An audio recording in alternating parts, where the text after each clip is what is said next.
We've just finished our Trending Questions event this evening with two extraordinarily thoughtful speakers, Nathan Rittenhouse and Zandra Carroll. And it was an event that you're going to want to go back and watch. I was so challenged to think about this phrase of saving the planet. Now that phrase can come with a lot of assumptions and a lot of baggage, but I was challenged to step back and take a look at that phrase in a fresh way. Save the planet. The focus on the planet, this assumption that there's something valuable, there's some intrinsic worth in our planet. It made me think of William Paley in the 18th century saying if you walk through a field and you find a watch, you don't just think that watch was there as part of the natural processes forever. You see the intricacy, you see the design, you see the way things work together, you see the functionality, you see the purpose, and you know it was made by someone intelligent that had a purpose for it.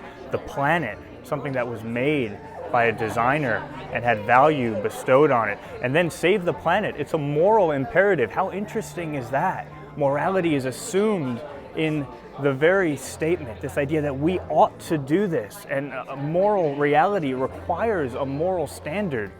Well, where does that standard come from? Does it come from you? Does it come from me? What if we disagree? Does it come from my culture? Does it come from your culture? What about when those cultures change? Could it be that there has to be an objective, transcendent standard of morality by which we can even say save the planet? And then how interesting, this idea of needing saving. The planet needs saving. Well, who is that savior? And if I'm part of the planet, do I need saving as well? Then who's my savior? Can I save myself, or do I need someone to save me? I tried to save myself. Didn't work. Maybe I need to look for a different savior. These are some of the questions that were raised tonight, and we thought about them really deeply, and we were really challenged. Something interesting that Nathan said right towards the end was that even every time we put a bite of food in our mouths, we are reminded of this significant truth about life, that something always needs to die in order for us to live. Could it be that that's a truth that's pointing to a grander reality?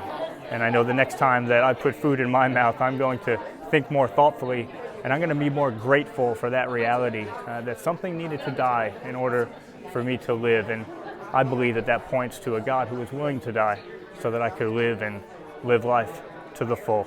We hope that for those of you who did watch tonight was a great encouragement to you. For those of you who haven't, I hope you'll go back and watch Nathan Rittenhouse, watch Zandra Carroll. These are just two of our 100 speakers who are speaking on all sorts of trending, timely, pressing matters all around the world. We're so grateful to be able to do it, and we thank you for joining us tonight.